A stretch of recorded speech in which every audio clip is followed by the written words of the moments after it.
Ashamaa akkam jirtu dhaggeeffattootaa fi jaallatamtoota maatiiwwan miidiyaa Kiilolee odeeffannoowwan wayitaawoo ta'an qabannee jirra. Turtiin keessan nu waliin haa ta'u. Ajajaan Shanee Odaa Qabsoo jedhamu zoonii baha magaalaa Hararitti to'atamee jira. Qaamolee nageenya mootummaa naannoo Hararii kutaa ciisichaa Raas Hotel jedhamutti to'achuu isaanis ifoomsaniiru. Shiftaan kun miseensa Shanee Jaallee Urjii Sabaa jedhamtu waliin akka qabame odeeffannee jirra. Akka maddi odeeffannoo keenyaa ifoomsetti ragaalee hedduu qabachuun gara Somaaliyaa imaluuf akka jiruu fi maallaqa guddaa qabachuu beekameera. Icciitileen sochii Shanee godinoota Harargee lamaanii fi magaalaa Dirre Dawaa hedduunis argamee jira.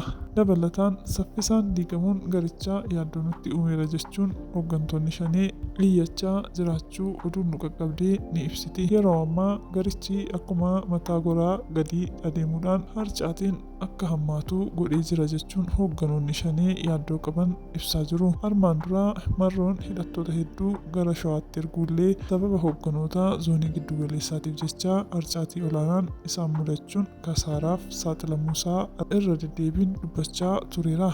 Abdiin gama isaatiin harcaatiin hidhattoota marrootiin eegalee zoonii giddu galaatti dhufee yeroo gabaabaatti nu diiguuf sodaa jedhuun raafama keessa galuusaa odeeffannoon jiru ni mul'isa. Kanaaf yeroo kanatti golli Shanee harcaatii miseensotaa fi walshakkii gidduu isaaniitti uumamaa jiruun raafamaa jira. Kunis badisa garichaa saffisiisuudhaan yeroo dhiyootti garicha guutummaatti akka badu gochuu danda'a jechuun hoogganoonni garichaa hedduun dubbachaa jiru. Egaa dhaggeeffattoota keenya qophiilee qabannee asumarraan gulumnaa yeroo gaarii qabaadhaa. Galatoomaa.